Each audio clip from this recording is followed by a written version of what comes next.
Welcome to Don't Do Disney Without Us. My name is Daniel. And my name is Zach, and my microphone is right in my face. It is. The microphone is right in your face. Welcome back to our little show. The little show we like to do. There's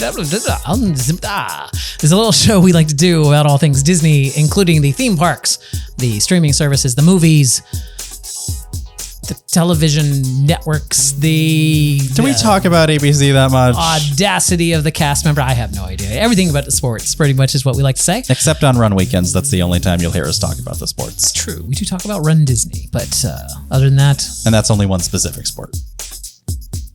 I mean, yeah, I guess running is a specific sport. Running is a sport, yes. It's a sport. Anyway, so we skipped a week because, as it turns out, taking a lot of camera equipment and sound equipment and whatnot on your vacation is not a good way to spend your vacation. Not a good way to spend your vacation. So we ended up just not really ever picking up a camera or doing anything while we were there. I mean, we did things while we were there. We just nothing. We are really bad theme park vloggers. Yeah, I feel like you get enough of that from everybody else, right? It's like if you want to see the theme parks, there's so many vloggers out there that show theme parks all the time. Mr. Morrow, Adam the Woo, Tim Tracker, all those. I think we're more of a chatty head kind of a thing. Like we're more chatty about Disney. And speaking of that, there is some Disney news that happened this week that we normally don't follow talk about every little Disney news story. Again, there's a billion Disney news YouTube channels, podcasts, whatever. And honestly, we don't react fast enough. We were never going to have a video out on the day they announced the Starcruiser closing about talking about the Starcruiser closing. Because the Starcruiser is closing? Yes. Why, this sounds like breaking news. If only I was so good at titles, I could have put those right there. Yes, except it was breaking several days ago. Okay. The Starcruiser is closing, and we did kind of want to talk about that only because I feel like what I wanted to say I haven't heard anyone say my thoughts on this. Not that my thoughts are important. Follow me here for a second. There's been lots of consternation online as to what to do about this, the hotel with its closing in September. What are they going to do? Are they just going to abandon the hotel? Are they going to convert it into some other kind of hotel? Are they going to knock it down? Are they going to make it into administrative offices? Blah, blah, blah. But what I haven't heard is something that I immediately thought of because... And what was that? Well, preamble here. I feel like I am pretty much the target demographic for staying at the Starcruiser, right? I am a gentleman of a certain age who grew up with Star Wars that has disposable income that could afford a premium experience, those kind of things. So it's like I feel like I'm right in their wheelhouse of the person that they wanted to market this to. Sadly for them, I don't like Star Wars, so that's kind of lost me there. That's not true. We don't dislike Star Wars. We just don't. We're not vested or invested in the property. Yeah. The way a lot of people are. Yeah, I've always said if it were Star Trek based or Marvel based, take my money. I would have been there. Probably would have done it. But for Star Wars, no. 50 to 60% off, maybe. But I mean, it wasn't profitable at full price, so it's definitely not going to be profitable at extreme discounts. No, I want to stop that. I've read that in a lot of blogs and I've heard that in a lot of people. We have no idea whether it was profitable or not. That Disney hasn't released those. All they said was that they were closing it because of what was their exact wording for why they were closing it. But it doesn't necessarily mean that the hotel didn't make money while it was open. I think what they realized, and I think several bloggers have touched on this, is that the audience that was interested in paying for it have pretty much all paid for it at this point in time. So now some of them multiple times. And so that's when you're having to do this discount thing. And the other problem I feel that it has had that some vloggers have touched on is the repeatability factor. Yes, there are side missions that you can take differently each time that you make that trip. But the main story beats are going to happen every trip, right? You're going to have Gaia in the dining room every trip. You're going to have the First Order take over every trip. There's going to be, so there are things that you can't change Right. on every trip. And I feel like that hurts the repeatability of it, right? You're going to go see it. But here's my idea, that the little thought that I had crossing my mind is I would be very, very willing to pay after hour ticket price range. So anywhere from $150 to $200. I would be willing to pay that per person for a dinner theater similar to the Hoop-de-Doo review on steroids, right? If you took me to the Halcyon, either through the floor elevator or through the shuttle coming in from the park. You mean the box truck? Whatever. If you took me to the Halcyon and let me stand around in the lobby for a little bit while, the crowd gathered, then they let everyone into the dining room and there was just a show, a dinner show with Gaia and other Gaia concert, basically. Yeah, basically, if they were to do something like that, where you could, pal around on the Halcyon without the interactive characters, which is surely the big expense that they were running into. You just have, it's a dining room. It's like you could do a dinner show there, and I feel like it could be very profitable to do. There's a lounge there that you could buy overpriced drinks at. There's a dinner thing there. You could still do limited bridge training stuff because that's all in that same area, and then not even worry about the rooms and stuff. Just block off the rooms with a wall or something. Yeah, I feel like that is something that they could do that would require very little. No refitting is required whatsoever. It's just a changing the operational status of it. You already have the kitchen staff. You already have waiters and waitresses. You already have bartenders. So and you won't have to pay all those backstage people that were in people's ears monitoring the story and all that. Yeah. But I know that's speculation as to what those things cost. And I just want to stress that is like Disney has never released the attendance records of the Starcruiser. They've never released whether it was profitable or not. The only thing that the blogs... they never will. They may, but the only things the blogs have ever had anything to go on is whether or not it was sold out or not. Like it was really a binary switch. They would look at the calendar and they'd like, if it was sold out for that weekend, then then it's successful. If it was not sold out for that weekend, then doom and peril and it's failing. But at the same time, you could have rented out 99 out of the 100 rooms, and it still would show availability. Yeah, exactly. So I feel like not a lot of people know a lot of that. I mean, somebody knows stuff, but they're not talking. But I just feel like because they like having their job. Yeah, but I do feel like either reworking it so that it could be more repeatable is an option to go. But in the meantime, give me a Hoop-de-Doo in space. That's what I say. And let's just touch on this really quickly. Sure. Because it is very trendy to hate Disney and hate on Disney projects. But the amount of just unfiltered vitriol that got thrown at the Starcruiser from before it opened. Yeah, but those are Star Wars fans, right? Well, no. These were theme park vloggers and people wanting it to fail. Yeah, they wanted to fail because it cost too much. You should. Well, yes, it did. It was overpriced from the start. Yeah. It never, ever should have been launched at that price point. I disagree. I think this is just a case of the grapes are sour. But those vloggers couldn't afford to go on that trip, and so therefore it sucks, and so therefore. But my point is, you shouldn't root for something to fail. You should never root for something to fail unless it's Ron DeSantis. Then root for him to fail every minute of every day, because you rooting for something to fail and then it failing. Yeah. Might cause Disney to look at this giant big investment they made and never take that sort of step again. And I feel like there was a lot of positives that came out of this hotel. The guest satisfaction was off the charts. It's like that it was everyone that was interviewed, and polled about this stuff is like they had the highest guest satisfaction. Yeah. According to Disney, it had the highest guest satisfaction rating of anything on property. You had some really cool AI tech that was built into the rooms that I'm hoping that they're going to start integrating into other places in the park. The ship's computer that you could talk to and ask questions of and would suggest things for you. I feel like that's something that they should, pick up and run with. I feel like, as an interactive dinner theater like that, I think it worked really well. I think that's probably what a lot of the guest of the Starcruiser liked was that constant, and I feel like you could do a smaller version of that doesn't require an overnight stay. Right. And still make plenty of money. Anyway, just do what they do at Fort Wilderness. Host 2 or 3 shows a night. Yeah. Charge however much you want to charge for it. Yeah. And then there you go. Bob's your uncle. No, Bob's the CEO. Anyway, the other thing that we did when we left Disney, did we even mention? No, so we went to Disney. We stayed at Disney Coronado Springs. We're going to talk about that in just a minute as our main topic. But we were there for Zach's birthday, so we were I am there. 1 year older. Yes. So we were there for Zach. Am I off center? And it's like we have these new we have a new big monitor here so we can see what the camera sees, and I'm just like looking at it. And it's like anyway, It's fine.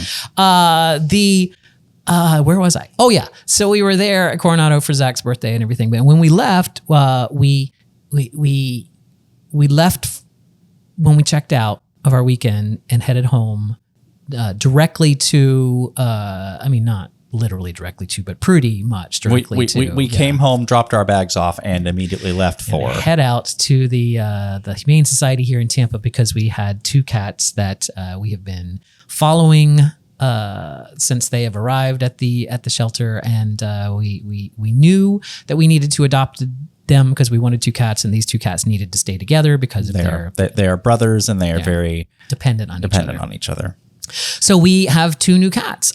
We have cats that were named things that we're not going to keep the names for. So we have these 2 lovely new cats. I'll tell you their names in a second, but we did go through a lot of thinking about how do you name, like we're Disney adults. How do we name our pets? Right. So it would be too on the nose, right? To do like Mickey and Goofy. Or even Berlioz and Toulouse because they're 2 boy cats, right? Well, and we've also never made it through the Aristocats anytime we've tried to watch it. But it's Chip and Dale. These are really obvious names. Yeah, obvious names. Not a lot of thought given to it there. And I really have always had the philosophy of cats kind of name themselves. They have their own personalities, and you just kind of have to bite the bullet and be able to call them Kitty and Buddy or whatever for, a period of time until their names emerge. And I think in this case, our names did emerge. But here are some of the names that were in the running over the past week that we've been noodling around with. Perry and Carl. This one was mine, and that's because Perry the Platypus, aka Agent P, worked with Major Monogram and Carl. And so those would be 2 boy names there. So Perry and Carl. I also had as a additional to that, it could have been Major and Carl. Okay. So for Major Monogram and Carl. So that was a possibility. Phineas and Ferb. I think that one was a little too on the nose. Mm-hmm. Those are main characters, kind of a thing. Flotsam and Jetsam was a very strong contender for a while. It was. Yeah. But neither of them, at least so far, are particularly villainous or evil. Yeah. Or evil. I mean, they're not used to the house or us, and they're tearing up our carpet and our couch right now. So yeah, they're timid, but I don't know that they're evil. Luca and Alberto, that was a strong contender. Those also are main characters, but it's a Disney. It's a lesser known Disney film. Spoiler alert, we did go with main character names, but from a much different less, movie. Yeah, much less known movie. And then finally, the other option that we had, other than one we went with, was Ethan and Diazo from Strange World. That was suggested by my co-host on my other podcast. And I like that one other than the fact that Diazo was Ethan's love interest and they're brothers. So I didn't want to go there. That and Diazo sounds too much like Diablo, and neither one of our cats is the devil yet. So what we have noticed is that they do rely on each other, and it is very fun to watch. The bolder of the 2 will come out and make sure everything's safe, and then he'll call to his brother, and then his brother will come slinking out. Like he really doesn't want to be there, but he'll come slinking out because his brother called him, and they'll play around. And so I felt that was very, he's the big brother, protecting his younger brother, whatnot, even though they're the same age. We don't actually know which one is technically older. Yeah, they're litter mates, so who knows which one was born first. But definitely he has that older brother vibe. And so we went with... Oh my God. Ian and Barley. I thought we were going to say it together or something cute, like we didn't rehearse this at all. Anyway, No. Ian and Barley from the movie Onward, which are two brothers. And of course, if you've watched the film, you know that Barley is the older protective brother that, is kind of like a father figure to Ian. They both lost their father early. So I thought that was a good fit there. So now we just have to get used to them being called by those names instead of their previous names. Yeah. Anyway, so we have all of which is to say we have new cats and they're adorable. Yeah. And if you follow us on any of our social media, you're going to get spammed with as many cat pictures as they let me get. That's true. Right now, I have to, find them and they have to be out long enough for me to get pictures, but they are doing better. They've been here for a week and they are coming out on their own now. All the literature, sometimes for several minutes and sometimes for several seconds. But most of the literature says that it takes cats, several weeks to get adapted to a new place or whatever. Anyway, that is what's going on with our life. What's going on with yours? Let us know. No, you could. We do have comments here on the video. Comments. If you're watching the video version, that is. If you're not, you can also send us an email. don'tdodisney@gmail.com is the place to do that. Or in any of the descriptions, whether you're listening to this on Spotify or on YouTube or in your podcatcher, in the show notes, there should be all of our social media handles. So you can find us on Instagram and on, we're not on Mastodon, but you can find us on Instagram and Twitter. And Facebook. TikTok. And TikTok. Yeah. Instagram, Facebook, TikTok, Twitter. Yeah. All those places. You can find us there. Anyway, let's talk about Disney's Coronado Springs Resort. Now, we don't often stay on property, so... We do not. This was your first time staying at Coronado Springs. Yes, this was not my first time at Coronado Springs because we have been there multiple times for dinners and drinks and pin events. But this is my first time ever seeing anything outside of essentially the main building and the tower. Right. And it is important to note that Coronado Springs was the first hotel that Disney had as a convention. They kind of built it as a convention hotel. It's the first moderate to have a convention center. It wasn't the first convention center on property. No, actually the first convention center on property. I think some of their premium hotels have convention space, like Grand Floridian does. Yeah, Grand Floridian and Contemporary have convention space, but they're both very expensive. Disney, the reason that the Swan and Dolphin ended up on, as Disney hotels that are actually run by Sheraton is because Marriott had a big convention business, and so they leased that land to Marriott to manage those hotels. So all of which is to say the Dolphin Hotel has the huge convention space there, and that is something there. But this was the first time that Disney said, you know what, we can do this on our own. We're going to build our own moderate convention thing, and that's Coronado, which other than the pin event, I have never been to a convention at Coronado. Neither have I. But there was one going on while we were there. I don't know what it was for, but there was a convention there. We should have gone and crashed the convention. Yeah, grab some free swag. Some free swag, like just showing up. Hi. Yes, I'm very interested in whatever your topic is. Insular plumbing. That sounds amazing. Anyway, so we stayed at the Coronado. We did not stay in the tower. The Grand Destino Tower is I could not bring myself to pay more than $200 a night for it. And even with our AP discount, it was still that much. So we stayed in the Casitas. They have two sections of buildings there. They have the Casitas and they have the Ranchos. There are 4 Casitas, Ranchos, cabanas, and the tower. Okay. I don't know what the cabanas are. They're all the 3 villages or settlements are essentially just standard hotel rooms. Okay. So just the same as like Port Orleans Riverside, where you just have the same kind of hotels, but different. There's different views, and some of them are premium. And Coronado does. It is the only moderate on property to have suites. Oh. So anyway, so we stayed in just a regular Casita room. It was a very nice room. Yes. It was big. It had been newly refurbed at some point. Yeah, they refurbed all of the rooms on Coronado when they built the tower, I think. Yeah. So it had flooring, what's the vinyl flooring stuff. So it wasn't like crappy carpet that was weird and moldy and stuff. So lovely bathroom, lovely amenities. Lovely bathroom with a motion sensor fan that got really annoying really quickly. Yeah, the exhaust fan in the bathroom was motion sense. So if you just went to the sink to get a drink of water or to brush your teeth, whatever, you set off the fan in the bathroom, and you had to go and turn it off, and then it would fail to remember that you had turned it off, and so then the next time you showed up, it would turn on again. Anyway, very nice room, very nice resort. Very big resort. Not it is Caribbean beach big, but big. It is where we were. Our casitas were as far away from the tower as you could get. Like we were on opposite sides of the property. Yes, the ranchos are technically further. Like they're even further around the lake in the middle. But that makes them closer to the tower. No, of the rooms on property, they are the furthest walk from the tower.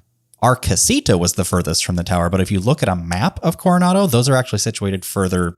I'm going to say north because that's the way it pointed on the map, but I feel like when I was running there that I felt like it was much closer to get to the ranchos than anyway, regardless, it was quite a hike to the tower. And what happened when they added in Grandestino Towers, they moved the lobby and the central points of the resort over to the tower. So all your restaurants and lounges, not all of them, but your nice ones, your Barcelona, your Dahlia, your Toledo. Your Toledo are all over in the tower, which isn't even, so you could kind of see that all of the other areas were an equidistant walk to where the old lobby would have been. And there was a food court and Rick's and Maya Grill and the cafe. Yeah, and so there's plenty of food and restaurants there. It's almost like it's two separate resorts. Yeah. And that's where the convention center is there. So, but it was great. I think we've eaten at all of the restaurants. Well, all of the sit-down restaurants. We have at not Coronado. eaten at the food court, but yes. So we've eaten at Rick's, which is kind of like a sports bar. And it is actually really good. Yeah. we've eaten at the Maya Grill. And you didn't care for it. No, we were soaking wet because it poured on us. That I feel like we need to give Maya Grill another try. Okay. We've eaten at the Three Bridges several times. So we've eaten out there several times, and we have eaten at Toledo. Toledo is one of our favorite restaurants on property, both Barcelona and Dahlia Lounges. Dahlia Lounge is the best lounge on property and has the best views from a lounge on property. There you go. Anyway, it was a great thing. I was able to, because I am training still for my Disney run, so our stay corresponded with a run day for me for training. Not for me. And then I ended up with a blister, so I couldn't have done it anyway.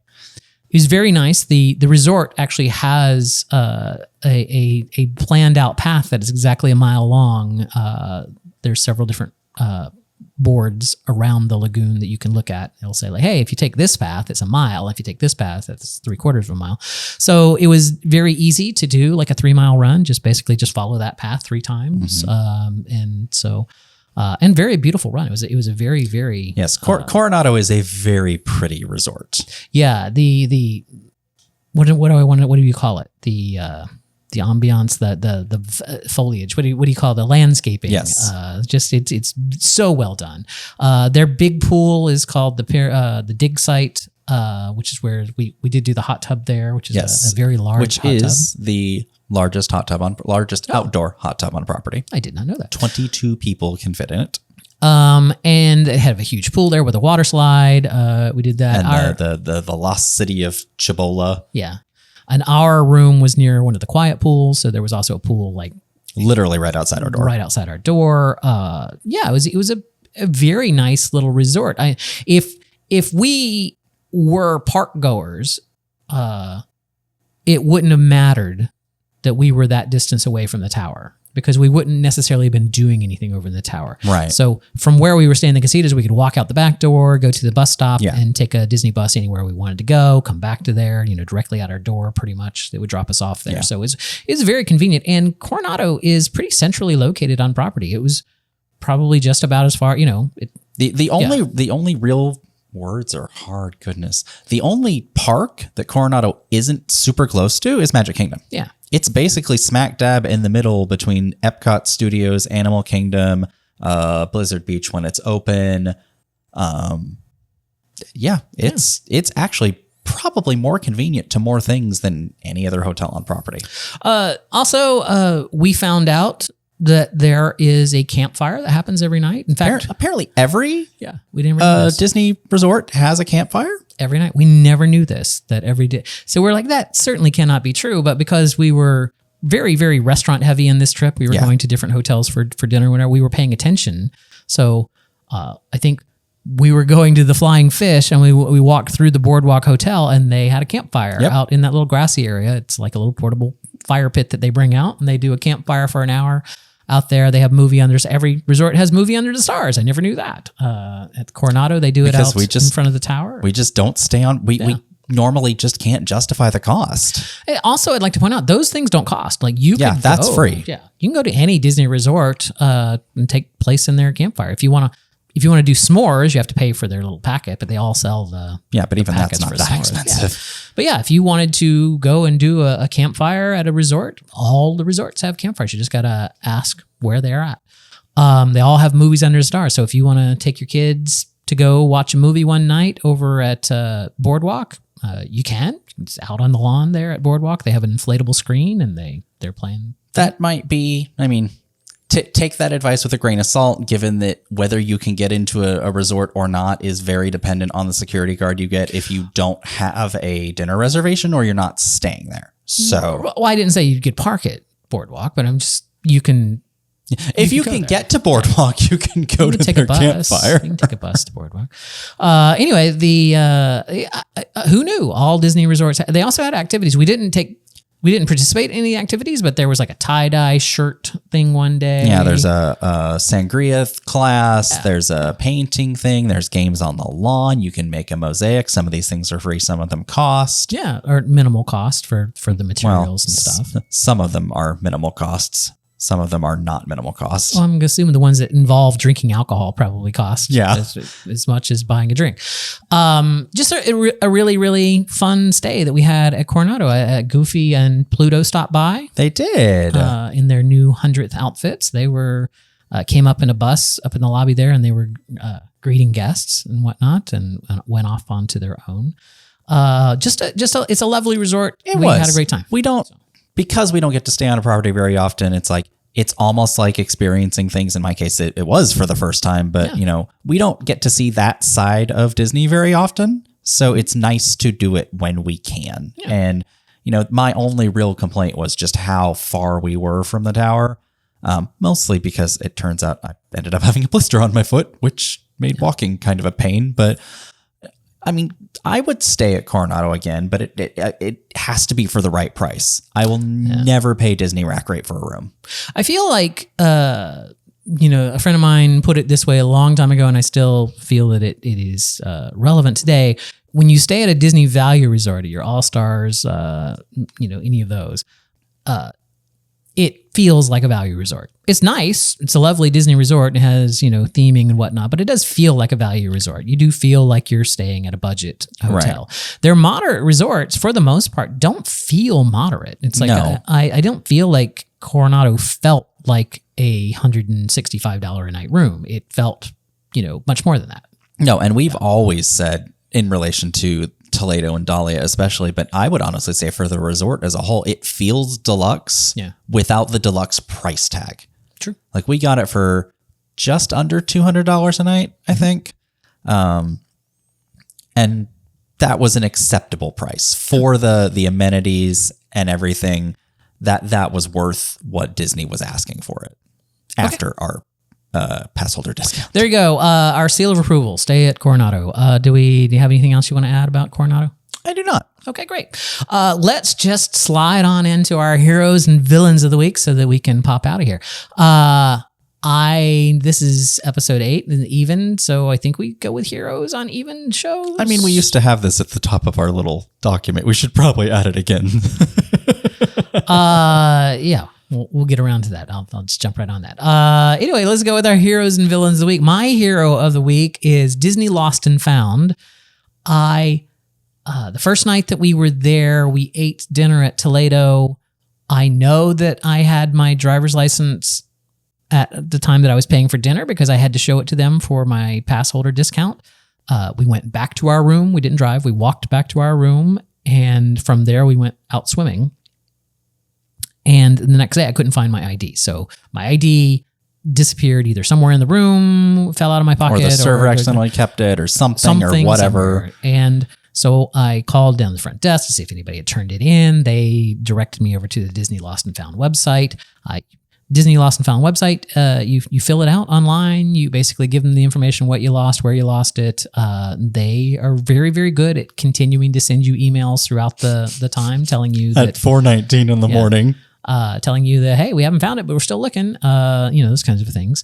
Turns out that they found my driver's license right after we checked out, which is great. And they mailed it to me here. So that kept me from having to go and get another driver's license or get a reissue or anything like that. So it was a slight pain to not have my ID there, although it never really became an issue. It never. Yeah. Nobody cared. And then because I had other things that could, show who I was. But regardless, good on you, Disney Lost and Found. You found my driver's license and sent it back. Your driver's license, they sent it back in a 6x6x6 box. With nothing with else no packing in it, or no anything. packaging. It's just my driver's license inside this humongous 6x6x6 box, and it cost them $4.85 to mail it to me. But I guess it's my fault that there's such high prices at Disney because they're having to eat that postage for people like me that lose their driver's license. So anyway, my hero. Don't lose stuff at Disney. Yeah, my hero of the week, Disney Lost and Found. Who's your hero of the week? All the cast members that we interacted with during this brief birthday trip. Every single one went out of their way to make it a good experience. They all wished me a happy birthday. I did get many free desserts. Yep. But I mean, I know that a lot of people give cast members a lot of shit, and there's no reason for that because they're going out of their way to make magic for you. So just be grateful. There you go. My villain of the week is, we've already covered here, is the distance from our room to the tower. Because we were not doing parks, we were spending a lot of time over at hotels. At the tower.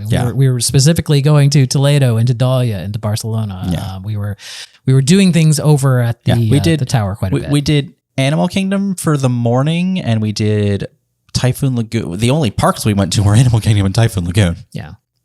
And Putt-Putt-Cough. But we'll talk about that some other time. Anyway, that was my villain of the week, was just the distance from the casitas. In fairness, I could have driven. We could have taken the truck. We could have, but we didn't. All right. Who's your villain of the week? Bob Iger. Bob Iger? Bob Iger and or whomever is making the decisions to remove things from... Don't fall into this trap. I said whomever I know. is I'm just making... saying, Can I finish? No, because you said Bob Iger first, and I just want to point out that Bob Iger's job isn't to comb through the Disney Plus catalog and go, I don't want that, I don't want that, I don't want that. No, but somebody signed off on it. Okay. And then he signed off on their sign off. I just read a headline tonight that they had reversed something, so I don't need. They reversed Howard, the documentary about Howard Ashman. No. They are not, however, reversing the decision to remove Harmonious Live, and that is blasphemous. And they need to just stop. Why is that blasphemous? Because Harmonious was a good show. You can listen to the Harmonious soundtrack. I know, and there's a billion probably better YouTube videos. Then that Harmonious Live wasn't bad. It also wasn't fully live, but it wasn't live at all. I mean, I think there were parts that were. But yes, whomever is making the decisions to cut things from Disney Plus for cost-cutting reasons and or not wanting to pay residuals, whatever your actual reasons are, stop it. You're stupid. Oh yeah, I feel like we're at this point in media right now where there's a lot of streaming services and there's going to be a lot of consolidation coming in the future. And I think this move of taking things off Disney Plus really just has more to do with rights. I feel like they've had to negotiate different rights to get them onto their Disney Plus platform because of whatever time, whatever agreements were signed when they made those pieces of property weren't very good. You know what I'm saying? It wasn't really clear as to what rights. But the problem with that is these ones that are coming off Disney Plus now are recent things that Disney owns. Yeah. Disney owns everything. But Disney is a huge corporation. Just because Disney owns everything doesn't mean that there aren't parts of the company that need to get paid for that by another part of the company, and it may have been something that they're coming out with a more unified structure later for. Anyway, regardless, I feel like they know their numbers. It wasn't like a lot of people were watching this and they're taking it off the service. I feel like not a lot of people were watching this, so that's why they feel comfortable taking it off the service. Regardless, I feel like within the next 5 years, the streaming services will kind of consolidate down and a lot of these problems will go away. I think we're just at we're at that crossroads of the new style streaming rights as opposed to the old style broadcast rights. Right. And a lot of old contracts just don't really handle streaming rights very well. So that's it. Again, I know nothing about that. Anyway, hey, if you do know something about that, you can tell us about it in the comments down below if you're watching our video, or send us an email, don'tdodisney@gmail.com if you're not watching the video. And if you're wondering what I mean by that, I just mean that if you're watching us on Spotify, there is a video version of this podcast available. You can watch the video version on Spotify. You can also watch it on our YouTube channel, the WDW Aristocrats, our YouTube channel on surprisingly, YouTube, which is where you would find the video version of this podcast. Audio-only versions, of course, are available everywhere that fine podcasts are found. Our links to our socials are down in our doobly-doos and in our show notes. And do you have anything to add? Nope. Then the only thing left for me to do is to beg with you, nay, plead with you, please, please, please, don't do Disney without us. This podcast is a proud member of the Pride 48 Podcasting Network. Check out more great shows at pride48.com.